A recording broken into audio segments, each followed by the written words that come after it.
कुरुक्षेत्र के युद्ध में खड़े हुए अर्जुन का मन नाना प्रकार के द्वंद्वों से ग्रस्त है। उसके मन में लगातार ये पीड़ा हो रही है, लगातार ये लड़ाई चल रही है, लगातार ये युद्ध चल रहा है।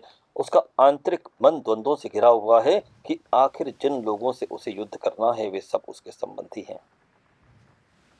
कोई उसका मामा है, कोई संबंधी है, कोई गुरु है, पितामह हैं, साले हैं, श्वशुर हैं, सभी उसके संबंधी हैं। और वह गोविंद के सम्मुख कहता है, हे गोविंद, मुझे युद्ध नहीं करना है। मैं इन सबों से लड़ाई के लिए तैयार नहीं हूं, भले ही इसके बदले में मुझे तीनों लोक क्यों ना मिलते हो। इस पृथ्वी की तो बात ही छोड़ दें, भला धृतराष्ट्र के पुत्रों को मारकर हमें कौन सी प्रसन्नता मिलेगी। वे आगे कहते हैं, पापमेवाश्रयेदास्मान् हत्वयाततायिनः तस्मान्नारावयं हन्तुं धार्तराष्ट्रान् सबान्धवान् स्वजनं हि कथं हत्वा सुखिनः स्याम माधव।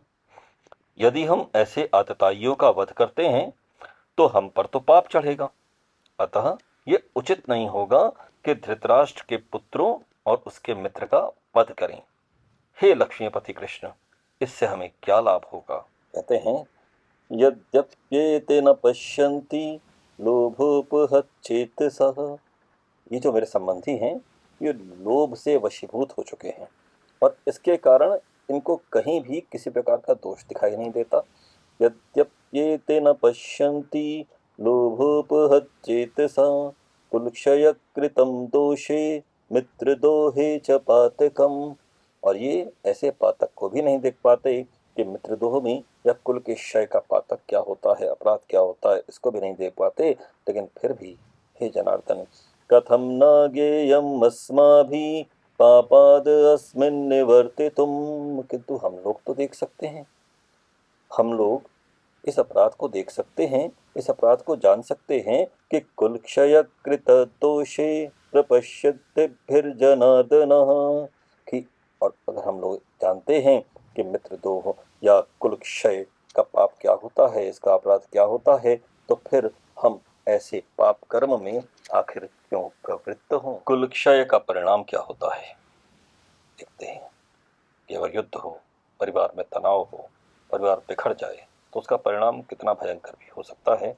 अर्जुन कहते हैं, कुलक्षये प्रणश्यन्ति कुलधर्मा सनातनः धर्मे नष्टे कुलं कृत्सर्वं धर्मो अभिभूत्युत। कुल का नाश होने पर सनातन कुल परंपरा नष्ट हो जाती है और इस तरह शेष कुल भी अधर्म में प्रवृत्त होने लगता है। अर्जुन अपने मन के तमाम प्रश्नों को कृष्ण के सम्मुख रखते हैं, अपने मन के द्वंद्व को उनके सम्मुख रखते हैं और कहते हैं, हे कृष्ण, जब कुल में अधर्म प्रमुख हो जाता है, जो तो कुल की स्त्रियां दूषित हो जाती हैं, स्त्रीत्व के पतन से वृंशीवंशी अवांछित संतानें उत्पन्न होती हैं, अवांछित संतानों की वृद्धि से निश्चय ही परिवार के लिए, पारिवारिक परंपरा को विनिष्ट करने वालों के लिए नारकीय जीवन उत्पन्न होता है। ऐसे पतित कुलों के पुरखे गिर जाते हैं, पितर लोग गिर जाते हैं, क्योंकि उन्हें जल तथा पिंड दान देने की क्रियाएं समाप्त हो जाती हैं। कहते हैं कि हे प्रभु, जो लोग कुल परंपरा को विनिष्ट करते हैं और इस तरह अवांछित संतानों को जन्म देते हैं, उनके दुष्कर्मों से समस्त प्रकार की सामुदायिक योजनाएं तथा पारिवारिक कल्याण के कार्य विनिष्ट हो जाते हैं। वे लोग किसी प्रकार के स्वस्थ समाज के लिए अपना योगदान नहीं दे पाते। फलस्वरूप लोग विष्णु के उद्देश्य, जीवन के उद्देश्य विष्णु को भूल जाते हैं। ऐसे नायक अंधे कहलाते हैं और जो लोग इनका अनुगमन करते हैं वो निश्चय ही कुव्यवस्था की ओर अग्रसर होते हैं। हे प्रजापालक कृष्ण, मैंने गुरु परंपरा से सुना है कि जो लोग कुल धर्म का विनाश करते हैं वे सदैव नरक में वास करते हैं। उत्सन्न कुल धर्माणाम मनुष्याणाम जनार्दन नरके नित्यं वासो भवत्यत्युन्निश्रुमा।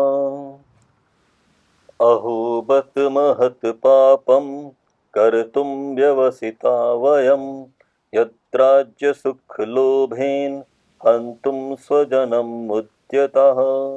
ओह, कितने आश्चर्य की बात है कि हम सब जघन्य पाप कर्म करने के लिए उद्यत हो रहे हैं। राज्य सुख भोगने की इच्छा से प्रेरित होकर हम अपने ही संबंधियों को मारने पर तुले हुए। युद्ध भूमि में सैन्य निरीक्षण करते हुए अर्जुन प्रथम अध्याय में अपनी अंतिम बात रखते हैं और कहते हैं, यदि शस्त्रधारी धृतराष्ट्र के पुत्र मुझ निहत्थे तथा रणभूमि में प्रतिरोध न करने वाले को मारें तो ये मेरे लिए श्रेयस्कर होगा। और अब संजय उवाच, संजय ने कहा, युद्ध भूमि में इस प्रकार कहकर अर्जुन ने अपना धनुष और बाण एक ओर रख दिया और शोक संतप्त चित्त से रथ के आसन पर बैठ गया। एवमुक्त्वा अर्जुनः संख्ये रथे उपस्थ उपाविशत् विसृज्य सशरं चापं शोकसंविग्रमानसः। इस प्रकार भगवद गीता के प्रथम अध्याय कुरुक्षेत्र में युद्ध स्थल में सैन्य निरीक्षण का भक्ति वेदांत तात्पर्य पूर्ण हुआ।